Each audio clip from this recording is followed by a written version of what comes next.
সংখ্যালঘু হিন্দু পরিবারের জমি দখল করার অভিযোগ ওঠে এবং ১০ লক্ষ টাকা চাঁদা দাবি করেন।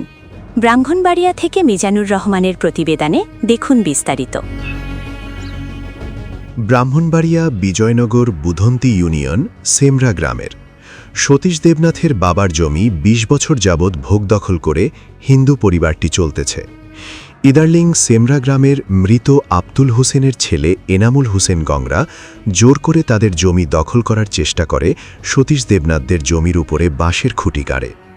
সতীশ দেবনাথ বলেন, এনামুল হোসেন গংরা বিএনপি দলের নাম ভাঙিয়ে আমার কাছে ১০ লক্ষ টাকা চাঁদা দাবি করে। তা না হলে এই জমিতে আমরা যেতে পারবো না বলে হুমকি দেয়। যদি যাওয়ার চেষ্টা করি আমাদেরকে মারধর করা হবে। এই ঘটনায় সতীশ দেবনাথ বাদী হয়ে বিজয়নগর থানায় অভিযোগ দায়ের করে। অভিযোগ সূত্রে জানা যায়, সতীশ দেবনাথের পরিবারের যে কোনো লোকদেরকে সময়মতো একা পাইলে তাদেরকে হত্যা করে লাশ গুম করে ফেলবে। হিন্দু পরিবারটি অসহায় নিরুপায় হয়ে দেশ ও আইন প্রশাসনের কাছে সহযোগিতা কামনা করে। ঘটনার বিষয়ে মোবাইল ফোনে এনামুল হোসেনের কাছে জানতে চাইলে সে বলে, এই জমির ভেতরে আমার বড় ভাইয়ের কাগজপত্র আছে।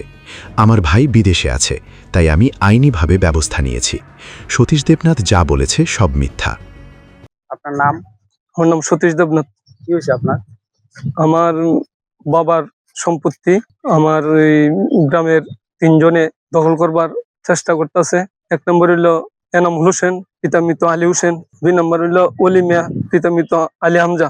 ৩ নম্বর হইল ছোট্টু মিয়া, পিতা মৃত আলী হামজা। এই ব্যাপারে থানায় অভিযোগ দিছে? হ্যাঁ, থানায় অভিযোগ দায়ের করছি। সেটা আমারে কইছে যে জায়গা দখল করে লইব, কুড়া গাছছে ১০ লক্ষ টাকা দিতাম। ১০ লক্ষ টাকা যদি না দিই জায়গা দখল করে লইব, আমার মারপিট করবো, মারপিট করে আমার লাশ গুম করে লইব। আমার ফ্যামিলির যে কোনো লোকরে মারধর করবো, লাশ গুম করবো। আমি সংখ্যালঘু হওয়ার কারণে আমার ইয়েতে সাহস পাই না। এখন আমি থানায় এজাহার দিছি। এরা খুব শক্তিশালী লোক, খুব খারাপ লোক, দুর্দান্ত, লাঠিয়াল। এদের খুব প্রভাব বেশি, দলীয় প্রভাব আছে।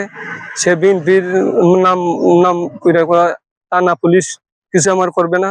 তুই আমার ১০ লক্ষ টাকা দেয়, নাইলে তোর মাইরা ইয়ে করিলাম, আর নাইলে জায়গা দখল করো। এই জন্য আজকে আপনি থানায় এসে এজাহার জমা দিচ্ছেন? এজাহার জমা দিচ্ছি, অভিযোগ দিচ্ছেন? অভিযোগ দিচ্ছি।